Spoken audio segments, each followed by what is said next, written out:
JBN, we keep you informed.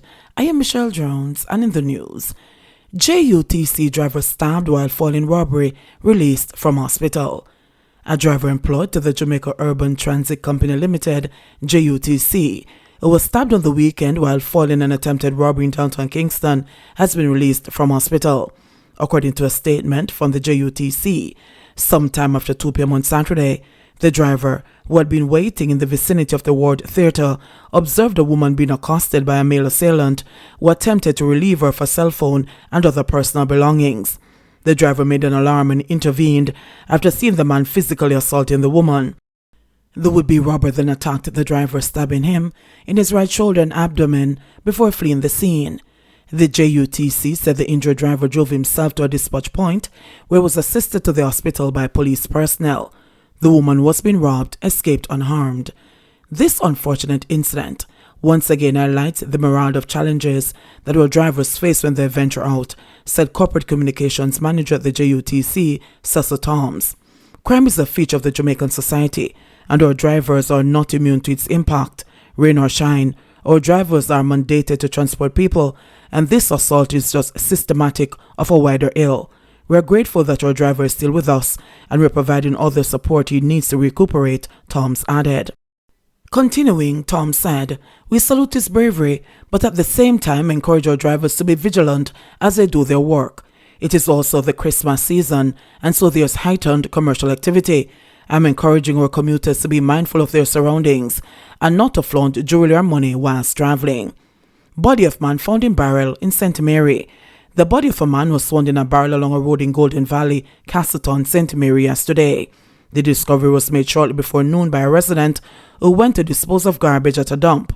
It is reported that the resident noticed feet protruding from the barrel and raised an alarm. The police were summoned, and upon their arrival, the partially nude body of a man was found face down in the barrel with what appeared to be a wound to the neck. The scene was processed by investigators. Investigators have theorized that the man may have been killed elsewhere and the body placed in a barrel and brought to the Golden Valley community and dumped along the roadway. Jamaican man pleads guilty to defrauding elderly U.S. citizens in lottery scam. A Jamaican living in New Orleans pleaded guilty in a United States federal court last Friday to charges connected to an alleged scheme to trick senior citizens into sending money for false lottery winnings. Achdane Campbell, 25, was charged with one count of conspiracy to commit mail and wire fraud. According to a release from the United States Attorney's Office for the Eastern District of Louisiana, Campbell is to be sentenced on February 10, 2022 by U.S. District Court Judge Susie Morgan. Allegations as outlined by the indictment are that from in or around August 2016, Campbell and others conspired to operate a scheme to obtain money unlawfully by falsely informing elderly victims that they had won a lottery, sweepstakes, or car. The unidentified co-conspirators allegedly contacted the victims and assured them that they would receive their winnings if they first paid taxes and fees. After being instructed by the unidentified co-conspirators that they needed to send payments to Campbell, the senior citizens would send their payments electronically via 3 means. They included through a money services business, in the mail via FedEx, or the United States Postal Service. The U.S. Attorney's Office said Campbell worked as a money mule by either keeping the money that he received from the victims or sent it to unknown persons in Jamaica. The Jamaican faces up to a maximum of 5 years in prison, a fine of not more than $250,000 or twice the gross gain or twice the gross loss to any victim. Further, he faces up to a maximum of 3 years of supervised release and a mandatory special assessment fee of US $100. The case was investigated by the United States Postal Inspection Service and Homeland Security Investigations. 2 freed in Manchester businesswoman's murder case. 2 of the 3 people who were charged with murder in relation to last November's stabbing of 63-year-old businesswoman Marcia Chinyu were freed in court today. Shaquille Perkins, a carpenter of Woodland Crescent, and Zoe Forrest, a businesswoman of Oakland Drive, were freed following submissions by their attorneys in the Manchester Parish Court. However, Dwayne Brown, a security firm manager, who is also Forrester's spouse, was granted bail in the sum of $800,000. He is to appear in the Manchester Circuit Court on January 26. Chinyu was found by neighbors with stab wounds on the night of November 26, 2020 in her motor car. The car was parked in the driveway of her home in the upscale Ingleside community in Mandeville. Forrest and Brown were represented by Queen's Counsel Peter Champagny. Blenheim residents puzzled over robbery motive in murder of Lorna Lake. Residents of the deep rural farming community of Blenheim are questioning the circumstances of an attempted robbery that allegedly led to the murder of 54-year-old Lorna Lake last Friday.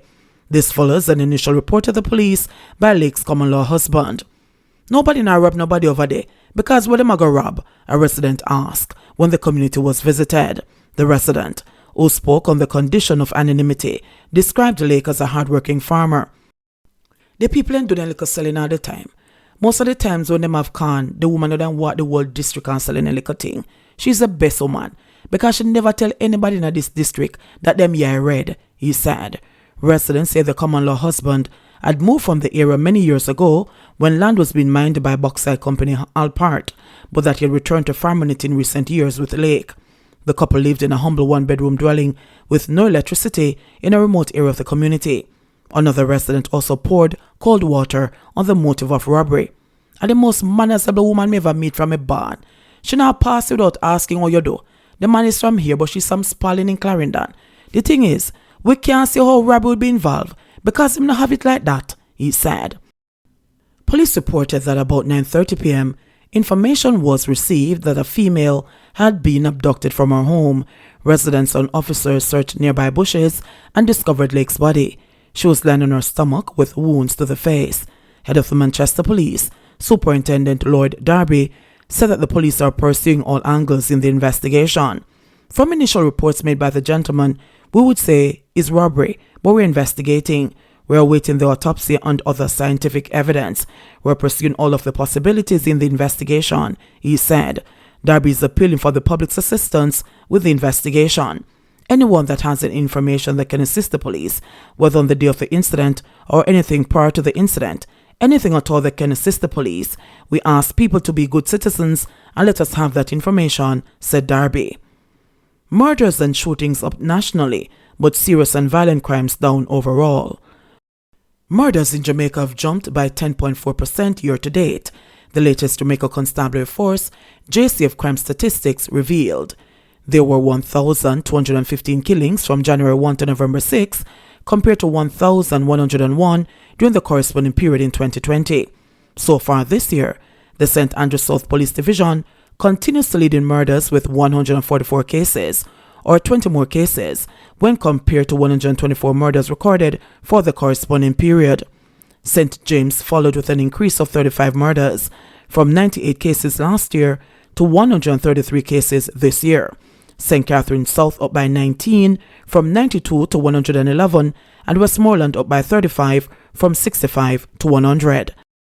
Despite Portland recording the second highest percentage increase in homicides, with killings in the division up 55.6%, the parish, ironically, is the least murderous parish in 2021. Portland recorded 14 homicides this year, up from 9 last year. Meanwhile, the number of shootings island-wide rose marginally by 0.6%. There were 1,081 incidents, 6 more than last year.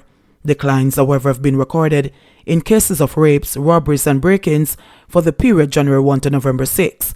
Some 340 rapes were recorded up to November 6 this year, down from 467 observed in the corresponding period last year, representing a reduction of 127 cases, or 27.2%.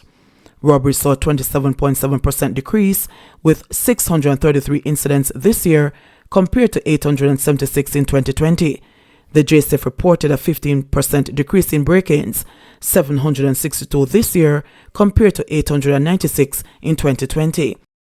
Amid the overall increase in killings and shootings nationally, the total number of serious and violent crimes committed so far this year has declined by 8.7%, the JCF noted.